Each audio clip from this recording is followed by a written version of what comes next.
ngo barabica nibasiga n'umwe agiye gupfa mu izina rya Yesu. Nkuko mubizi ni Samuel Abayisenga. Uyu mwanya rero nakuzaniye ijambo rivuga ngo Yabini wawe agiye gupfa. Hari ibyari bimeze nka Yabini ku buzima bwawe, hari ibyari biguhagurukiye bimeze nka Yabini ku buzima bwawe. Ndagutangariza amakuru akubwira ko uyu munsi ijambo ry'Imana ritubwiye ko bigiye gupfa. Reka dusome ijambo ry'Imana dusanga muri Yosuwa 11 turahera ku murongo wa mbere. Umutwe w'amagambo atubwira ngo Yabini ahamagaza abandi bami ngo bamutabare kurwanya Abisirayeli. 11 umurongo wa mbere. Yabini umwami w'Ihasori abyumvise atumira Yowabu umwami Madoni n'umwami w'Ishimuruni n'umwami wo kuri Akishafu n'abami ba Kasikasi bo mu gihugu cy'imisozi miremire n'abo muri Araba, Ikusi n'Ikinereti n'abo mu kibaya no mu misozi y'Idori iburengerazuba. Maze atumira abanyakanani b'iburasirazuba n'ab'iburengerazuba n'Abamoni n'Abaheti, Abayebusi n'Abaferesi bo mu gihugu cy'imisozi miremire n'Abahivi bo munsi y'Herimoni mu gihugu cy'Imisipa. Nuko batabarana n'ingabo zabo zose zari nyinshi zingana n'umusenyi wo mu kibaya cy'inyanja n'amafarashi n'amagare menshi cyane. Haleluya. Nuko hano ngo Yabini yambaza abandi bami batandukanye nk'uko Bibiliya bitubwiye. Ni abami barenze 10, ni ibihugu byari birenze 10. Ibihugu byose biraterana biteraniwe no kugira ngo bigwanye ubwoko bw'Imana, bugwanya Abisiraheli. Ahangaha rero Yosuwa ni wari umugaba w'ingabo, Yosuwa ni wari uyoboye. Ahangaha Abisiraheli bagira ubwoba cyane batinya Yabini. Yabini yari yabateye ubwoba, yari yabakanze cyane, bumva bihebye, bumva ko nawo kubarengera nawo kubatabara arangije, kuko yarazi ko Isiraheli yaraza amakuru yabo, yaraza amateka yabo, yibukaga uburyo cy'Imana yabakuye muri Egiputa ikabambutsa inyanja itukura, uburyo Farawo n'ingabo ze bashiriye mu nyanja. Ibyo ngibyo bari babizi. Yabini rero arabapangira ashaka kugira ngo abagwanye, abona ko atari ngombwa kubagwanya ari wenyine, yitabaza izindi ngabo zitandukanye nk'uko twazisomye. Amaze kuzitabaza izi ngabo zitandukanye, ibihugu bitandukanye, bajya inama yo kugira ngo bagwanye ubwoko bw'Imana. Ariko Yosuwa nk'umuntu w'Imana amaze kubyumva n'Abisirayeli babyumvishe birababaza cyane. Rero ndashaka kubwira ngo nubwo hari ibiguhagurukiye, bamaso kandi usenge, kuko uhagurukiwe n'ingabo zikomeye cyane. Ndagutangariza amakuru akubwira ngo Satani ni umugome, Satani araguhiga. Satani afite gahunda cyangwa se umugambi wo kugira ngo agutandukanye n'Imana. Ariko iyi saha nkuzaniye ijambo ry'ihumure rikubwira ngo humura, Yabini wawe agiye gupfa. Yabini rero yarazengereje ubwoko bw'Imana, arangije abona ko atari ngombwa kubagwanya wenyine, yitabaza izindi ngabo zitandukanye. Arabitabaza nk'uko twabonye Abayebusi, Abaferesi, n'abami benshi cyane n'ab'iburasirazuba, iburengerazuba, abo bose n'Abamori. Arabakoresha, yitabaje abanzi bose ba Isiraheli kugira ngo bafatanye kurwanya ubwoko bw'Imana. Hari ibintu byiteranya, hari ibintu byifatanya kugira ngo bigwanye umugambi w'Imana ku buzima bwawe, ariko humura, ntacyo bizagutwara. Abarozi barateranye, abanzi bateranye, amanama yakoze gwihishwa, ariko humura, wowe senga ube maso, Imana yiteguye kutabara. Nagutangarizaga amakuru akubwira ngo uyu munsi wizere Imana, kuko Yabini yawe agiye gupfa. Reka dukomeze twumve ku murongo wa 5 icyo yatubwiye. Aba bami bose uko bari benshi cyane bamaze guterana kugira ngo bagwanye ubwoko bwa Isiraheli. Umurongo wa 5 uratubwira ngo abo bami bose baraterana, baraza bagandika hamwe ku mazi y'Imeromu ngo bagwanye Abisiraheli. Umurongo wa 6, Abisiraheli bamaze kumenya amakuru yuko Yabini n'abandi bami bafatanyije bahagurukiye kubagwanya. Ku murongo wa 6 barangije begera Imana, begera Uwiteka. Yosuwa bazimana, Uwiteka abwira Yosuwa ati ntubatinye, kuko ejo nk'iki gihe nzabatanga bose bicibwe imbere y'Abisiraheli. Haleluya. Abwira Yosuwa, aramubwira ngo ntubatinye. Uwiteka niko yababwiye ngo ntubatinye, kuko ejo nk'iki gihe nzabatanga bicigwe hagati mu maso y'Abisiraheli. Izo ngabo zagombaga gutangwa, Uwiteka yarazitanze, yarazigabye. Nubwo Yabini yateranyije ngabo nyinshi agateranya abanzi bawe bose, Imana igiye kubakusanyiriza hamwe. Nimara kubakusanya bazibwira ko bahagurukiye kukurwanya, bumve ko barongeye baratizanya imbaraga bakabasha kukurwanya bakagutsinda. Ariko ndagutangariza amakuru akubwira ko bataragutsinda. Nubwo bahagurukiye kukurwanya ntacyo bazagutwara, ntibazagutsinda, ntibazagushobora, kubera ko Imana ihagurukiye kubagwanya. Imana irabakugabije, nuko ibwira Yosuwa ati ndabakugabiza, humura, baraza kwicirwa mu maso y'Abisiraheli. Haleluya. Hari ibintu bigiye gucecekera imbere yawe, hari imbaraga zigiye kuburizwamo imbere yawe. Witinya abarozi, witinya ibyo bitero, witinya iyo myuka, witinya ayo magambo, witinya abagusebya, kubera ko aka kanya Imana ihagurukijwe no kukurwanirira. Ibwira Yosuwa ati humura, humura, witinya, nimutinye, nimugire ubwoba, uyu munsi ndabagwanirira. Nuko umurongo wa karindwi Bibiliya itubwira ko ngo Yosuwa ngo nuko ngazana n'ingabo zose ngo haleluya, ngo zibaterera ku mazi y'Imeromu zibaguye gitumo. Yosuwa amaze kumenya amakuru yuko Uwiteka yababagabiza, nuko aragenda azana ingabo ze zose. Amaze kuzizana ngo nuko babagwa gitumo. Ndashaka kukubwira ngo hari ibyari bikuzengereje ugiye kugwa gitumo, hari imbaraga zakugwanya ugiye kuzigwa gitumo, hari imyuka yakugenza ugiye kwigwa gitumo. Uhereye aka kanya ndakubwira ngo komera, ndakubwira ngo witinya, kubera ko aka kanya hari ingabo zihagurukijwe n'Uwiteka, hari imbaraga z'Imana zigiye kukugwanirira. Inyuma yawe hari ingabo, niko umuririmbyi yaririmbye ngo zishinzwe kukugwanirira. Izo ngabo zoherejwe n'Imana itazemera yuko utsindwa. Reka rero aka kanya Imana yiteguye kukongerera imbaraga. Nuko Bibiliya itubwira inkuru y'ababembe. Abo babembe bari bane, baravuga ngo nituguma aha turapfa, nituguma muri Siriya, nitujya muri Siriya turapfa, ndetse nitujya mu mugwa turapfa, kuko bari ababembe. Ariko nitugende tubatere, avuga ati nitugende tugere muri Siriya, ngahari twapfa, ariko byose ni ugupfa no gupfa. Barangije baragenda, Imana ibatiza umurindi. Nuko Abisiraheli nabo, kuko Imana imaze kubatiza umurindi, Yosuwa aragenda yegeranya ingabo. Amaze kwegeranya ingabo, nuko ngo barahaguruka bajya kurwana nabo. Haleluya. Ngo nuko Bibiliya tubwira ku murongo wa 8, Uwiteka abagabiza Abisiraheli, barabakubita, barabirukana, babageza kuri Sidoni nini. Babageza kuri Sidoni nini. Ngo Bibiliya iratubwira ngo nuko ngo barabakubita babageza kuri Sidoni nini, ngo n'Imisirefotimayimu, no mu gikombe ngo cy'Imisipa iburasirazuba. Ngo barabica ntibasiga n'umwe. Ngo baragenda barabahikurikira, barabagwanya, ngo babajyana ku haleluya, ngo barabaherekeza cyane, ngo barabica ntibasiga n'umwe. Nyuma yo kudasiga n'umwe, ngo nuko Yosuwa abagenza nk'uko Uwiteka yamutegetse. Uwiteka yari yamutegetse ko agomba kubagenza, ngo akabafata ndetse akabica. Ngo bamaze kubica, Yosuwa bigenza uko Uwiteka yamutegetse, ngo amafarashi yabo yaca ibitsi. Amafarashi yabo icyo yakoze yahise yaca ibitsi. Hari imbaraga ugiye guca ibitsi, hari imyuka ugiye gufata miri, hari imbaraga zawe ziguhagurukiye aka kanya. Imana igiye gufata miri kugira ngo ubuzima bwawe bube buzima, kugira ngo amateka yawe ahinduke, kugira ngo icyo wabuze ukibone. Imana igiye gufata zino mbaraga miri, irazikugabiza kugira ngo uzifate miri. Ntago ari yiraza, ahubwo iragukoresha, ahubwo iragukoreramo. Nuko yabivuze neza ko amagambo yayo mu kanwa kawe izayahindura umuriro akabitwika. Niko aka kanya ije gufata izi mbaraga, igiye kukugabiza ababisha bawe, igiye kukugabiza imbaraga zakugwanyaga, igiye kukugabiza ibyari biguhagurukiye. Imana igiye guhindura amateka y'ubuzima bwawe. Wowe bamaso usenge, uko Yabini wawe agiye gupfa. Oh haleluya. Ngo nuko ngo n'amagare yabo barayatwika, bafata ngo n'amagare yabo bagira ute, barayatwika nk'uko Uwiteka yari yavuganye nabo. Uwiteka yari yababwiye ngo haleluya, ngo baze gufata inka zabo bazice ibitsi. Ngo nibarangiza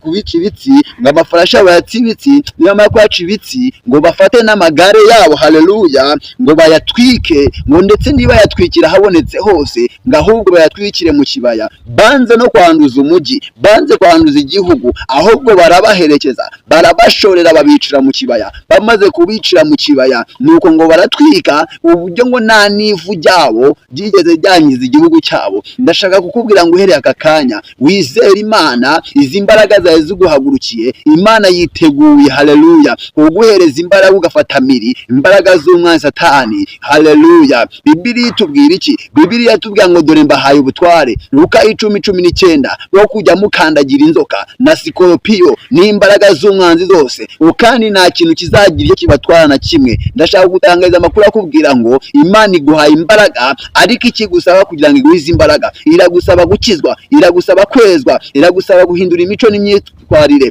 Imana irashaka kugenda uko ishaka kugenda. Yosuwa 3:5 avuga ngo mwiyeze kuko ejo Uwiteka azakora igitangaza muri mwe. Kugira ngo Imana ikore igitangaza ku buzima bwawe, nuko igusaba kwezwa, nuko igusaba gukiranuka, nuko igusaba gusaba kumenya iki gushakaho, kumenya umugambi wayo. Imana yiteguye kugira neza. Yabini wawe agiye gupfa mu izina rya Yesu. Hari imbaraga zigiye gupfa. Wari ufite kanseri, wari urwaye, hari imbaraga zigiye gukamuka mu buzima bwawe, kubera ko imbaraga z'Imana zigiye kugukoreramo. Umwuka w'Imana agiye kuba muri wowe, ariko icyo Imana igusaba, iragusaba kwezwa, ugatungana, ugahindukira, ugakora ibyo Imana ishaka, haleluya. Ukagenda uko ishaka kugenda, ukavuga uko ishaka kuvuga, ukifata uko ishaka wifata. Ibyo ni byo Imana igushakaho. Mwene data, muri Imana iraje kugirire neza, Imana iraje kugirire neza, Imana iraje kurengere. Ariko nari nkuzaniye amakuru akubwira ngo wigira ubwoba, witinya, kubera ko uyu munsi Yabini wawe agiye gupfa,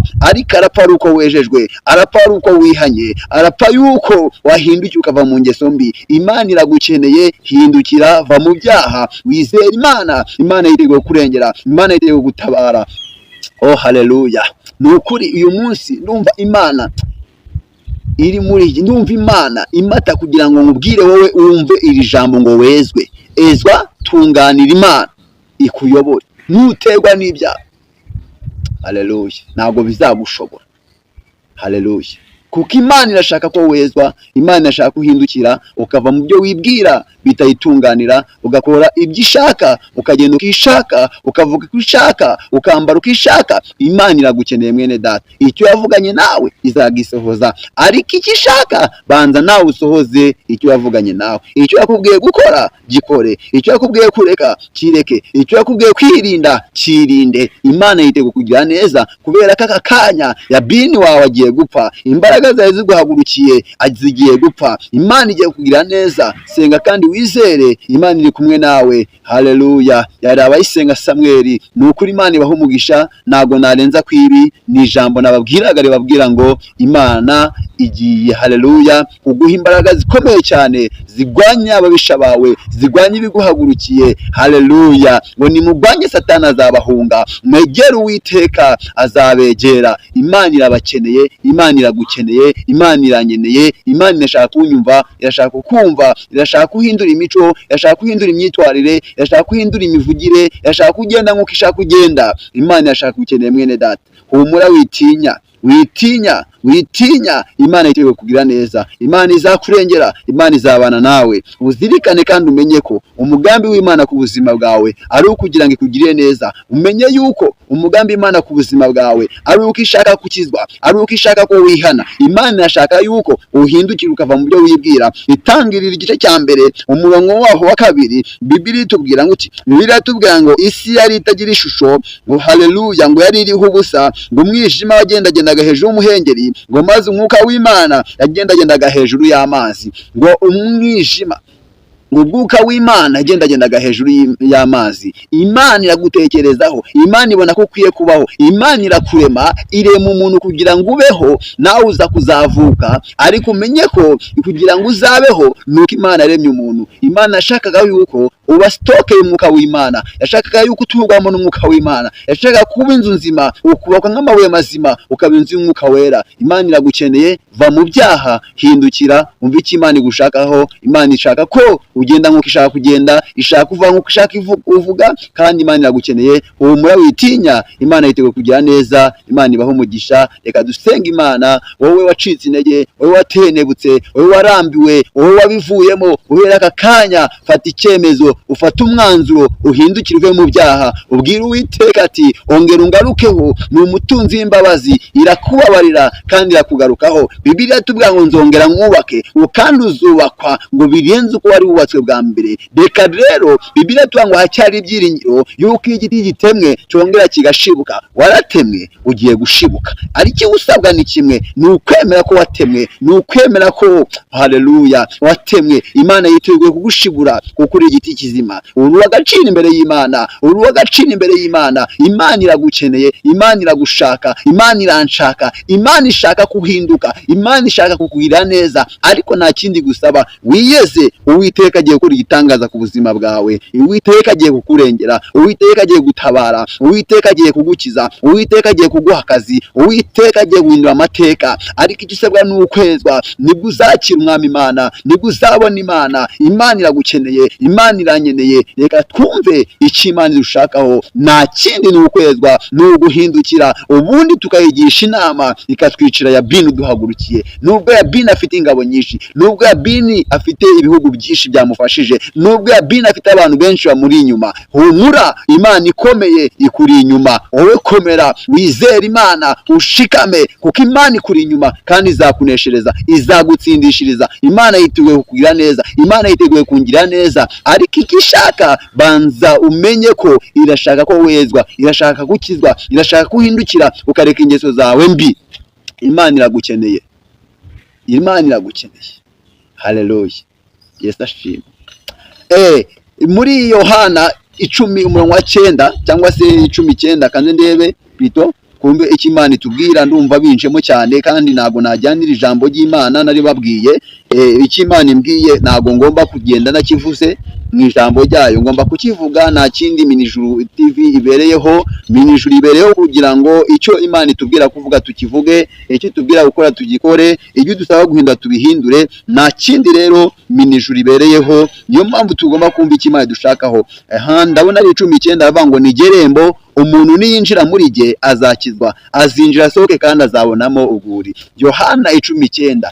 Yesu arakubwira ngo ni ngerembo, umuntu niyinjira muri jye. Imana irashaka ko winjira muri yo, Yesu arashaka ko winjira muri we. Ngwino winjire mu rugo rw'Imana, ngwino winjire mu murimo w'Imana, ngwino winjire mu nshingano z'Imana z'Imana igushakaho. Haleluya. Aravuga ngo ni gerembo, umuntu niyinjira muri jye azakizwa. Iyo ugeze muri Yesu urakizwa, uhinduka icyaremwe gisha.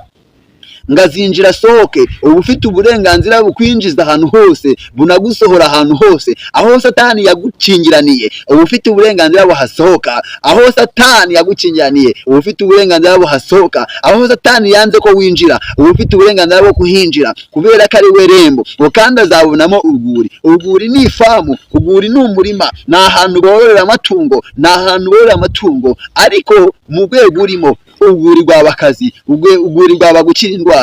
Uwiteka aragushaka ati ni ngerembo, umuntu ninjira muri nge. Injira muri Yesu kugira ngo wakire kugirwa neza n'Imana. Injira muri Yesu kugira ngo ubone neza y'Imana. Imana ibahe umugisha, Imana ibarengere, Imana ibagirire neza, Imana ibiteho kandi umve gusenga kwanyu.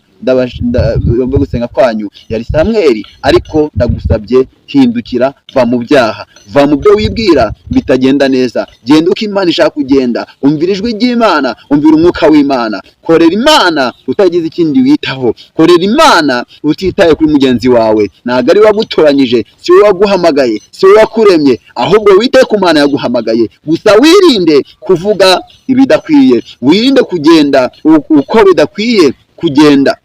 Hari abantu benshi batita ku bantu ariko babahemukiye. Ntago Imana ishaka kuhemuka, ntago Imana ishaka kugenda nabi. Ngo umuntu nakugira inama guhugura uvuge ngo ari kukugenda. Oya, emera kugirwa inama, emera guhanwa, emera guhanwa, emera guhanwa, emera guhanwa. Imana y'amahoro ibaho umugisha, Imana y'amahoro ibarengere. Yari Samweli abayisenga.